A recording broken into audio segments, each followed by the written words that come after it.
ಸಂಪುಟ ವಿಸ್ತರಣೆಯತ್ತ ಕಾಂಗ್ರೆಸ್ಸಿಗರ ಚಿತ್ತ. ದೆಹಲಿ ಅಂಗಳದಲ್ಲಿ ಸಚಿವ ಸಂಪುಟದ ಹೈ ವೋಲ್ಟೇಜ್ ಸಭೆ. ರಾತ್ರಿ 8 ಗಂಟೆಗೆ ರಾಹುಲ್ ಗಾಂಧಿ ಜೊತೆ ಚರ್ಚೆ. ಒಂದಲ್ಲ ಎರಡಲ್ಲ ಸಂಪುಟ ವಿಸ್ತರಣೆಗೆ 5 ಪ್ರತ್ಯೇಕ ಪಟ್ಟಿ. ಸಿಎಂ, ಮಾಜಿ ಸಿಎಂ, ಕೆಪಿಸಿಸಿ ಅಧ್ಯಕ್ಷರಿಂದ ತಲಾ ಒಂದೊಂದು ಲಿಸ್ಟ್. ತಮ್ಮದೇ ಪಟ್ಟಿ ತಯಾರಿಸಿಕೊಂಡಿರೋ ಸುರ್ಜೇವಾಲಾ, ಖರ್ಗೆ. ಬಹುತೇಕ ಇವತ್ತೇ ಫೈನಲ್ ಆಗಲಿದೆ ಕ್ಯಾಬಿನೆಟ್ ಪಟ್ಟಿ. ಗುರುವಾರವೇ ಪ್ರಮಾಣ ವಚನಕ್ಕೆ ಸಿದ್ಧತೆ. ಅಗತ್ಯ ತಯಾರಿ ಆರಂಭಿಸಿದ ಡಿಕೆಶಿ ಸರ್ಕಾರ. 3 ದಿನ ಮಧ್ಯಪ್ರದೇಶ ಪ್ರವಾಸದಲ್ಲಿ ರಾಜ್ಯಪಾಲರು. ಜುಲೈ 30ರ ಮಧ್ಯಾಹ್ನವೇ ಬೆಂಗಳೂರಿಗೆ ಬರುವಂತೆ ಸಿಎಂ ಡಿಕೆಶಿ ಮನವಿ. ಸಕಾರಾತ್ಮಕವಾಗಿ ಗೆಹ್ಲೋಟ್ ಸ್ಪಂದನೆ.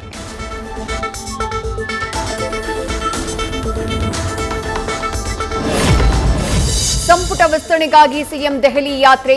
ಡಿಕೆಶಿ ಆಪ್ತ ಶಾಸಕ ಎಚ್.ಸಿ. ಬಾಲಕೃಷ್ಣ ದೇವಸ್ಥಾನಗಳ ಯಾತ್ರೆ. ಆಕಾಂಕ್ಷಿಯಾಗಿರುವ ಮಾಗಡಿ ಶಾಸಕರಿಂದ ಟೆಂಪಲ್ ರನ್. ಪತ್ನಿ ಜೊತೆ ನಂಜನಗೂಡು ಚಾಮುಂಡಿ ಬೆಟ್ಟಕ್ಕೆ ಭೇಟಿ.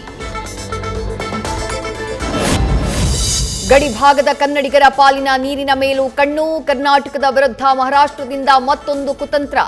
ಸರ್ಕಾರ ಎಚ್ಚೆತ್ತುಕೊಳ್ಳದೇ ಇದ್ರೆ ಕೃಷ್ಣಾ ನದಿ ಪಾತ್ರದ ರೈತರಿಗೆ ಭಾರೀ ಸಂಕಷ್ಟ.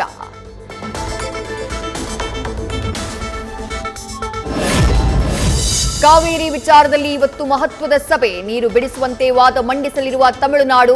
ದೆಹಲಿಯಲ್ಲಿನ ಸಿಡಬ್ಲ್ಯೂಆರ್ಸಿ ಸಭೆ ಮೇಲೆ ರಾಜ್ಯದ ರೈತರ ಚಿತ್ತ. ಸಿಟಿ ರವಿ ಮುಲ್ಲಾ ಹೇಳಿಕೆಗೆ ಬಿಜೆಪಿ ಪಕ್ಷದಲ್ಲೇ ಮುಜುಗರ. ಸಮರ್ಥನೆ ಮಾಡೋಕೆ ಸ್ವಪಕ್ಷೀಯರ ಮೀನಾಮೇಷ. ರಾಜ್ಯ ಬಿಜೆಪಿ ಸಹ ಉಸ್ತುವಾರಿ ಡಾಕ್ಟರ್ ಸುಧಾಕರ್ ರೆಡ್ಡಿ ತೀವ್ರ ಅಸಮಾಧಾನ. ಬೆಂಗಳೂರಲ್ಲಿ ರಸ್ತೆ ಬದಿ ಕ್ಯಾಬ್ಗೆ ಕಾಯ್ತಾ ಇದ್ದ ಯುವತಿಗೆ ಕಿರುಕುಳ. ನಿನ್ ರೇಟ್ ಎಷ್ಟು ಅಂತ ಕೇಳಿ ಅಸಭ್ಯ ವರ್ತನೆ. ವಿಡಿಯೋ ಇನ್ಸ್ಟಾದಲ್ಲಿ ಅಪ್ಲೋಡ್ ಮಾಡಿ ಕ್ರಮಕ್ಕೆ ಆಗ್ರಹ. ಪರೀಕ್ಷೆಗೂ ಮುನ್ನವೇ ಪೇಪರ್ ಲೀಕ್ ಆಗಿತ್ತಂತೆ. ಪಶು ವೈದ್ಯಾಧಿಕಾರಿಗಳ ನೇಮಕಾತಿ ಅಕ್ರಮ ಬೆನ್ನಲ್ಲೇ ಪಿಡಿಒ ಪರೀಕ್ಷೆಯಲ್ಲೂ ಭ್ರಷ್ಟಾಚಾರ. ಕೆಪಿಎಸ್ಸಿ ವಿರುದ್ಧ ಮತ್ತೊಂದು ಅಕ್ರಮದ ಆರೋಪ. ಕೆಪಿಎಸ್ಸಿಯಲ್ಲಿ ಅಕ್ರಮ ನೇಮಕಾತಿ ಪ್ರಕರಣ. ವಿಧಾನಸೌಧ ಠಾಣೆಯಲ್ಲಿ ದಾಖಲಾಗಿದ್ದ ಕೇಸ್ ಸಿಐಡಿಗೆ ವರ್ಗಾವಣೆ. 3 ಪ್ರಕರಣಗಳ ಪೈಕಿ 2 ಸಿಐಡಿಗೆ, 1 ಕೋರ್ಟ್ನಲ್ಲಿ ವಿಚಾರಣೆ ಬಾಕಿ.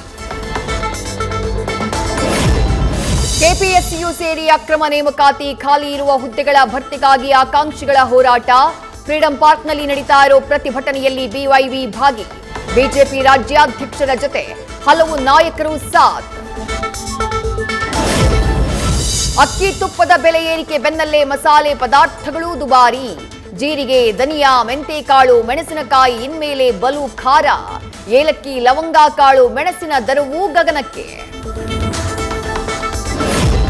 ಪೀಣ್ಯ ಫ್ಲೈಓವರ್ ಕಾಮಗಾರಿ ಚುರುಕು. ಈ ಮಾರ್ಗದಲ್ಲಿ ಆಗಸ್ಟ್ 5ರವರೆಗೆ ರಾತ್ರಿ ಸಂಚಾರ ಬಂದ್. ಹಗಲು ವೇಳೆ ಸಾರ್ವಜನಿಕರಿಗೆ ತೊಂದರೆಯಾಗದಂತೆ ಕ್ರಮ.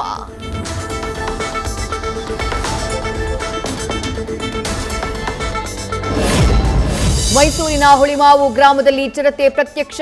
ಮಾದಪ್ಪ ಅನ್ನುವವರ ಹಸುವಿನ ಮೇಲೆ ಚಿರತೆ ದಾಳಿ. ಗ್ರಾಮಸ್ಥರಲ್ಲಿ ಮನೆ ಮಾಡಿದ ಆತಂಕ. ನ್ಯೂಸ್ ಫಸ್ಟ್, ನಿರ್ಭೀತಿಯಿಂದ ನಿಮ್ಮ ಪರವಾಗಿ.